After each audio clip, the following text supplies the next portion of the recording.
Hi, everybody. This is Lori H. Schwartz, and we are here to talk more about the great speakers and great sessions that we're going to be having at NAB New York 23. This is happening at the end of October, and I'm so excited to have Liz Huszarik here. And Liz is the founder and president, is that right? CEO, president of Maverix Insights. And Liz, if you don't know her, ran all of research for Warner Brothers for many years, and now she has created a new entity with colleagues, and they are really re-looking at the way research and data happen so that it can deliver innovative insights to media companies, brands, technology companies, anyone who really wants to understand who their consumer is, who their audience is. And Liz is going to be talking about all of this at the NAB show at a panel. So welcome, Liz.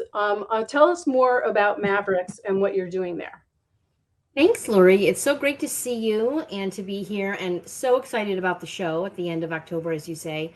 Um, so I did leave Warner Brothers after a long career, after over 20 years leading the insights and data science team. And that was across all the consumer touch points. We like to call the flywheel, right? Starting with film and games and TV and SVOD and the networks and kids and family and consumer products and theme parks. So really understanding our fan, our consumer holistically across the brands, across the portfolio. And today I've taken that knowledge, that expertise in M&E, and we've created our own agency with several colleagues from Warner Brothers. And what's unique, I think, about us, Lori, is because we've been embedded within the businesses and we've answered to the stakeholders, all of the research is grounded in business answers, actionable answers, being able to take the product to field. And we're a very small boutique agency. So we're lean and mean, and we're cost effective. Through M&A, many of the research vendors that I used over the years kept getting bigger and bigger and bigger. And that meant the overhead that they were carrying kept growing, and therefore the rates kept growing. So we like to say we're small, agile, nimble, and cost effective. And really, our superpower is that we speak the business language. We have been embedded within the businesses for over 20, 25 years. So we understand the business models. And so you're able to really, and this is when you and I talked about this, what was the most exciting about the way you're looking at it is that often a research company will hand to a brand a bunch of data, and it's up to the brand to figure out the insights, right? And so what you're really doing is you're understanding their business so that you can deliver insights. Can you talk a little bit about what that's about? I think that is, again, a superpower, because without insights, data, it's really just a cost report at the end of the day. If you're not teasing out those insights, that action, those strategic steps that can be taken or not taken, right? Also, where are those challenges? Where are those red flags? That is critical. Also, growing up in the studio world, we were able to take large data sets, Lori, and tell compelling stories, because you're working with, yes, business executives, but also creatives. And the best way, the most effective way to get them to interpret and live the data is to tell them a story with the data. So we really became, also working at the studio all these years, storytellers as much as analysts. So it was really the right side, left side brain working in combination. And that's what I believe is bearing fruit today. Really compelling stories, compelling narratives. Oh, that's great. You're going to be doing a session called Data-Driven Trends Impacting Content Creation. And with that, you're bringing up a variety of different speakers to talk to about these different trends. Can you share with the audience a little bit about what you're going to be covering at the show? I am so excited about this panel, Lori. Thank you for the opportunity to introduce them. So we have a panel of just incredible women who have been on all sides of the entertainment industry. So Trisha Melton was the chief marketing officer for Adult Swim, Cartoon Network. Prior to that, ABC Family. Really knows Gen Z, Gen Alpha, millennials, and just a marketing guru who leverages insights and data as her roadmap, right, as her guidepost. We have Brooke Carson. Brooke comes from Warner Media. She's responsible for The Voice and The Bachelor, two of the top performing non-scripted series ever for broadcast television. And she brought one to ABC and one to NBC and really shepherded those. Again, Brooke was interested in understanding the fan base, the fandom around The Voice, around The Bachelor. I mean, the fandom of The Bachelor is incredible, and it's passed across generations. The Golden Bachelor, which is debuting soon on ABC, is sort of that next step in that iteration, reaching those 60 plus viewers on broadcast today. So that'll be interesting. Hillary Esty McLaughlin, she was the president of Telepicture. She was responsible for bringing Ellen DeGeneres to daytime, Rosie O'Donnell. She was an executive producer on The View. She now has her own shingle and she's producing content. She has leveraged data, tapped into consumers. She really wants to understand why. Why do they like it? Why don't they like it? What is it missing? Really a creative executive. And then we have Natasha Hertzik. Natasha is a longtime colleague from Warner Brothers, Warner Media, Warner Discovery, all the iterations. And she comes from technology, a background at Microsoft. She was responsible and on my team for content testing for HBO Max, now Max, understanding the consumer journey, the UI, UX journey across the app. So we're really going to get the perspectives from new media, SVOD, from daytime and 5-day-a-week television, from franchises such as The Bachelor and The Voice, and then a chief marketing officer. So I love the perspectives. Each one of these individuals uses data in their own way. They're tough, they're discerning, and they want to meet their fans where they are today. So understanding and leveraging data is critical for them to be successful. Oh, I love that. What a great roundtable of insights and specialties. Can you talk to me a little bit about the fan right now? Because our understanding of that is so different than I think what the fan has become. They seem to have more power than they've ever had before. So can you share a little bit with us about what you're seeing about the fan and what we're going to be talking about? I so agree with you. We are seeing sort of this intersection of technological shifts, the attention economy, and generational shifts.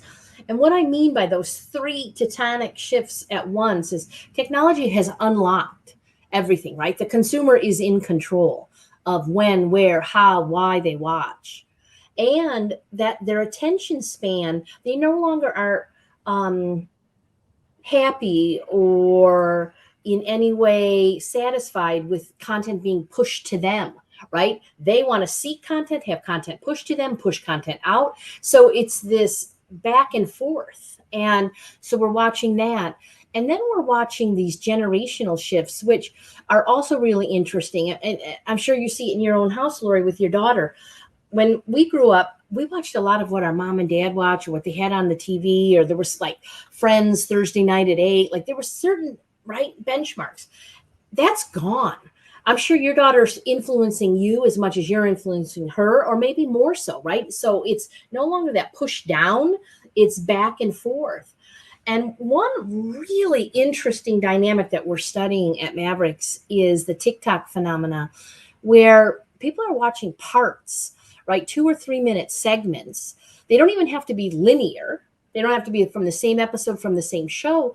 And yet they perceive themselves as viewers of a series. They may never watch it on a linear channel, on an SVOD channel, but they're viewers, they're fans.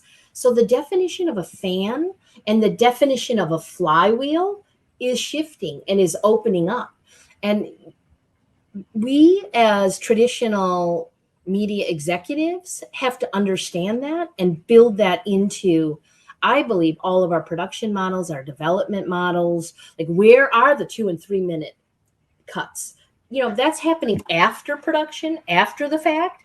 And why isn't there a line producing those right up when we're producing the 23 or 44 minute episode, right? So I think it's a whole new way of looking at the fan and understanding that you have to meet them where they are, truly meet them where they are. So is this changing fan then going to impact not only the platforms that the content is on, but also the actual storytelling of the content? Like, do you see that the studios, the networks, the writers, all these different creatives have to actually even change the stories they're telling because of the way it's being consumed? I think that's right, Lori. I think that's right. I think you no longer have to tell in a linear fashion, right? You no longer have to have traditional length episodes. We cut back to 10 or 15-minute episodes in animation. That everything is up for grabs now. You no longer have to tell part A on TikTok and part B or part 2 on TikTok. It can be on another platform. The way we're telling stories today versus 2 years from now, I think is going to be so radically different. And, I mean, what did it cost James Cameron to film and produce Avatar? In 3 or 4 years, college kids will be producing that in their dorm rooms, right? And so that's going to disrupt the way stories are told and who tells stories and who is actually managing that gate and letting them out into the public arena. I find that so fascinating, and building fandom, to your point, and fan bases is going to be even more important, that you are where they are, fish where the fish are, where they're, in discovering. I think the other thing that is so unusual and unique, our water cooler of yesteryear, you and I would go into the office and talk about, what we watch. That's all built into the experience, right? Community is built into the viewing platform now. And so some of those older models that don't have a community aspect and a co-viewing virtual experience, right, are no longer going to be top of mind. Oh, that's such a great point. So, how does a content creator or even a brand, because brands are all telling stories about their brand, and they don't have to be an entertainment brand, they could be packaged good or automotive or whatever it is, but everyone has to communicate their offering. How can they do it? How can they plan when everything is continuously changing? Like, is there a way to stay on this? I think it's not one answer, it's multiple. But to your first point, I think every company is a media company, from Tractor Supply to Wendy's to Paramount, right? Because you better tell a compelling story to bring your fan, your consumer, your audience into your store, onto your site, whatever it might be. Telling stories is critical. I mean, obviously Barbie, what a great collaboration between a studio and a toy manufacturer, and we saw it. But who I keep thinking was like one of the biggest beneficiaries was TikTok, Yeah. right? They developed no content, they developed no marketing budgets, and yet everyone went to TikTok and everyone posted on TikTok and their numbers went through the roof. And so what a model where you're benefiting when the cultural zeitgeist is buzzing. I just love that. But to your question, I really think, in addition to having those teams in the production early on, having multi-generational teams, having Gen Z, millennials, Gen X, and boomers at the table, something that I'm going to say maybe not be too popular is like having boomers as the key decision makers or the only decision makers.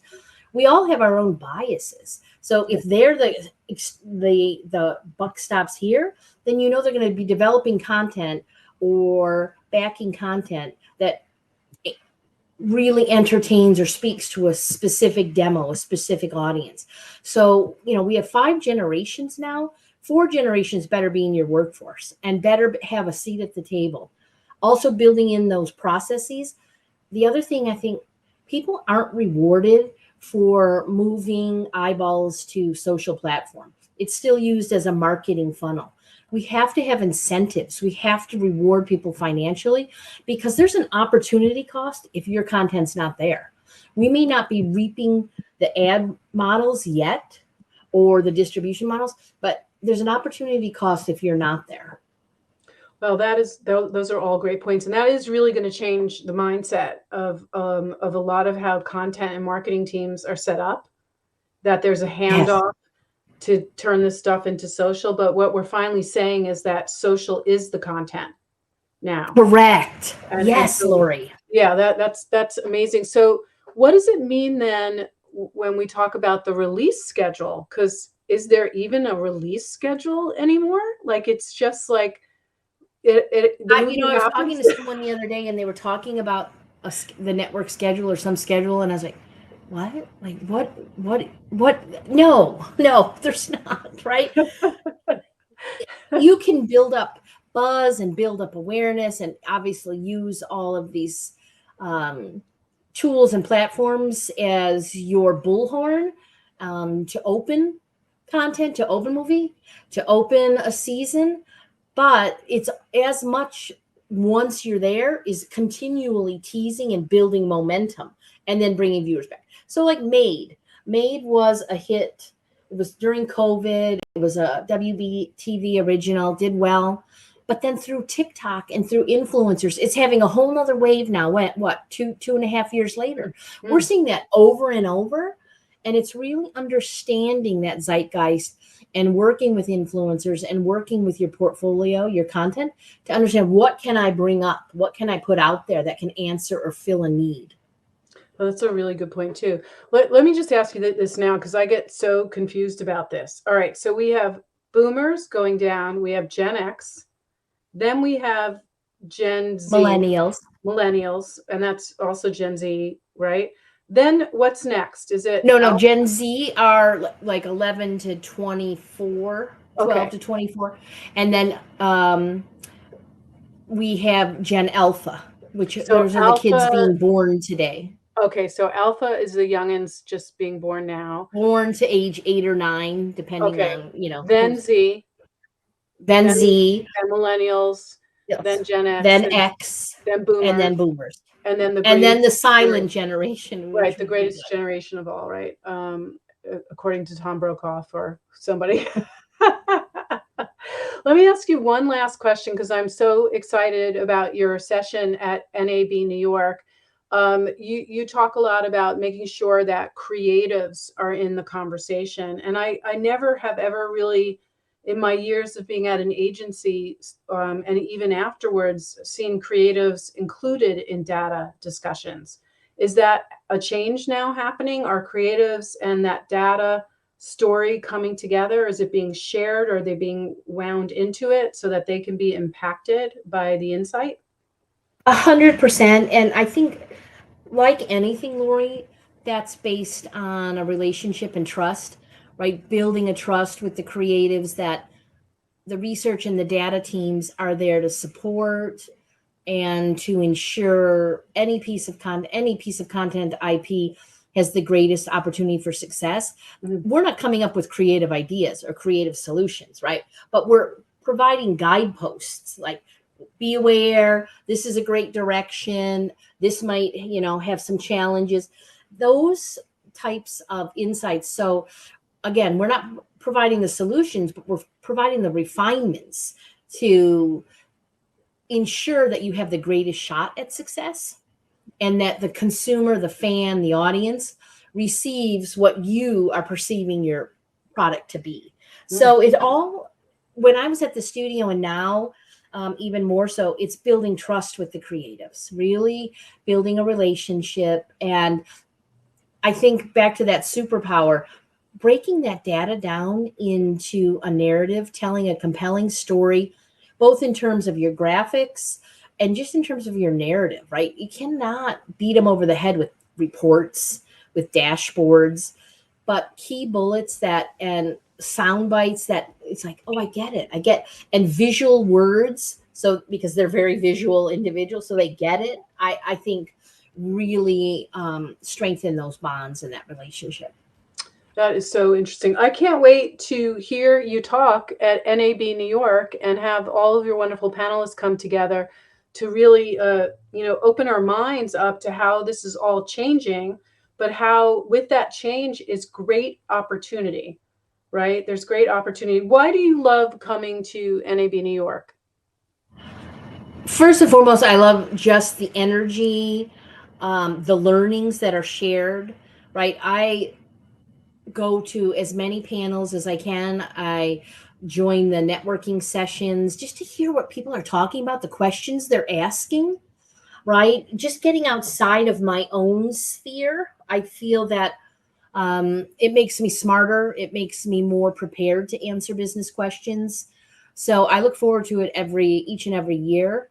And I agree with you. This panel, I think we have a group of like super compelling executive women who have very impressive careers, and I'm excited to hear what they have to share. Wonderful. Well, thank you so much, Liz Huszarik from Maverix, who's going to really open the door to a whole new way of looking at research. And in doing that, also open us up to what's really happening out there with fans, with content, with new ways of looking at data. Thanks so much, Liz. Thanks, Lori. I look forward to seeing you in New York.